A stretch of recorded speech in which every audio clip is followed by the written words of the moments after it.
มาทีมงานยาระบาย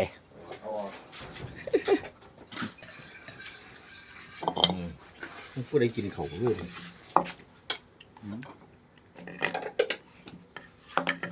สวัสดีทำคอนเทนต์อีกแล้วไม่เอากล้องเลยเถอะกินเข้าไปได้ไงส้มปานนี้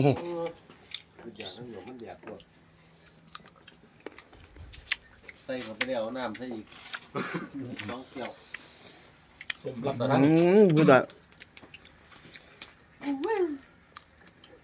เสื่อนเป็นยังรสบอก ส้มครับพอดีกิน